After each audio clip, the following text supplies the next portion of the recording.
Hey everybody, this is Dr. Len, and today I'm interviewing one of my longtime clients, John.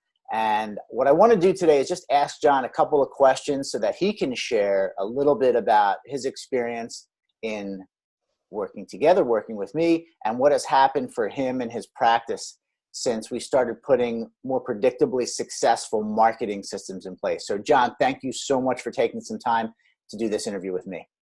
Thank you. John, if it's okay with you, can you just start out by telling us a little bit about yourself, how long you've been in practice, and what was happening in your business, in your practice, before you decided to come on board and start working with me? Yeah, so about 11 years ago, I started in as a financial advisor. I was hunting around looking for something else to do after running a very successful company and doing commodity trading and energy. And with that, I earned my license, head out on the road. Everything seems to make sense as far as products are concerned. The issue I was having was finding compatible prospects. And what I mean by compatible is finding someone that I could help financially reach their goals. Got it. Okay. And before you came on board, did you have marketing systems in place that were bringing you the clients that you were looking for? Well, just like any typical financial advisor, we started with friends and family. And after we cut that tree down and burned all that firewood, well, then it was very difficult to network and find the individuals that I could help. Got it. So coming on board, I remember when we first started working together, we were looking for, or you were looking for that 45 to 65-year-old individual business owner, doctor, professional, executive that was looking for specific financial services. Can you maybe just describe a little bit about what those financial services are or were? Yes, basically what I focused on was retirement planning and estate planning. And I wanted to make sure that I had the clientele, that had the funds available to invest. And what I wanted to do was help them go and get their full potential from their financial future. And that way they can retire on their own terms. I think you would agree, and I'm speaking generally here, but a lot of advisors tend to find themselves chasing prospects, trying to find more people to talk to every week. Since you're a client, you already know I've got the three-prong approach, which is find a source, tap into that source of leads, prospects, and clients, and then put a lead follow-up and a lead conversion system in place. I don't remember, because we've been working together for so long, whether you also had a little bit of that chase in place, but can you just share with me and everybody watching and listening what's happened since we put those three systems in place?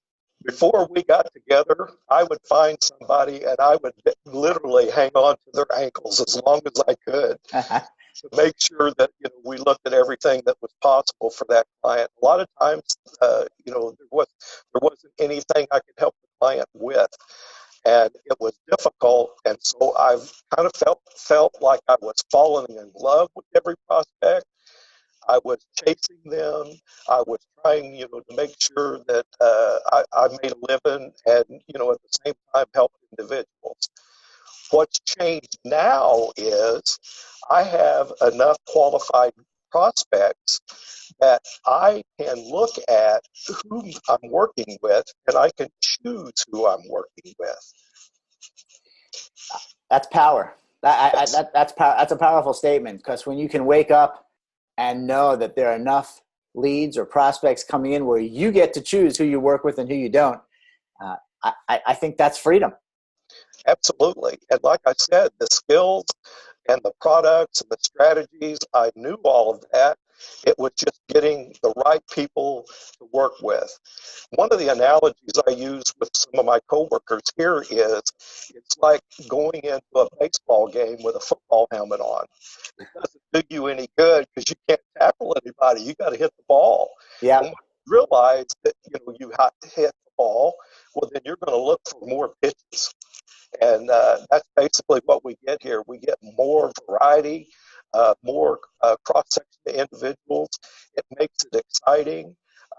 Literally, my wife has even made the comment that my attitude has changed, that I'm up in the morning and I'm wanting to go to work. Yeah, that's awesome. I love that. And I think ultimately when you don't have to chase and you've got prospects chasing you, and I always think about Friday or Sunday night when so many of your colleagues go to sleep and they wonder, how the heck am I going to talk to more people this week? And so knowing in advance, you've already got people scheduled. You've already got people that are reaching out. You already know who you're going to be talking to or meeting with that week. I think maybe that plays a part in the kind of fun you're talking about, waking up on Monday morning, headed to the office. Absolutely, absolutely. And another thing of it is, I get to specialize in the things that I'm really intrigued in. I like the risk management part where you look at long-term care and life insurance. But at the same point in time, coming from a commodity trading aspect, the securities still have something of a flavor that interests me. So I'm able to blend both and help, everybody on both ends of the spectrum. Yeah, that's awesome. Well, I couldn't help but reach out to you. You sent me a text, I think it was last week or maybe the week before, about in the last 30 days getting 14 million in the hopper. And so that's one of the reasons why I decided to just say, hey, would you mind coming on board and just shooting this short little video about your experience with me? Clearly, let me acknowledge you're an implementation specialist. I mean, you are awesome at plugging and playing the steps to be able to get people to reach out, to get people to chase you, to get people to want to talk to you. And then, of course, getting people to say, hey, John, what do we need to do to get started? Can you just talk just a little bit about how that process of using the lead follow-up and conversion process, getting people to chase you a little bit, can you just talk a little bit about that experience and how it's different than what you used to experience? Yes, basically, when we make the phone call to have the first discussion, uh, sometimes things come up and they're not there, and you have the schedule for the phone call, they don't answer. It's to the point now where I leave the message, and every one of those messages has got a call back, and they apologize, and they made sure that they made the next phone conversation. By being low pressure and not coming on, with the commission breath on the first phone call, saying I'm starving to death and I'm hungry, people generally will listen to you, and they will do the second or third. And then once you earn that person's trust, then you've got a client. I mean, it's just as simple as that. You don't have to go through the vetting process of being nervous, etc. It's just an everyday conversation, and you work yourself into, their family and their aspect and their aspirations. Well, I also think you do an amazing job of communicating your value and the value of your services at a very high level. So again, this is all about you. And I think that's a really important point there, because to your last point about having that commission breath versus just trying to have a conversation, learn about them, understand what it is that they're looking for so that you can figure out, and this is really important, whether you want to work with them, because you can choose now, if you can help them. And if you can help them and you do want to work with them, then you get to decide whether you'd like to accept them as a client, which is a total reversal. And so again, kudos to you for being able to really communicate at that level. And because of the prospects and the number of people I get in front of, with this system, that allows me to make that choice.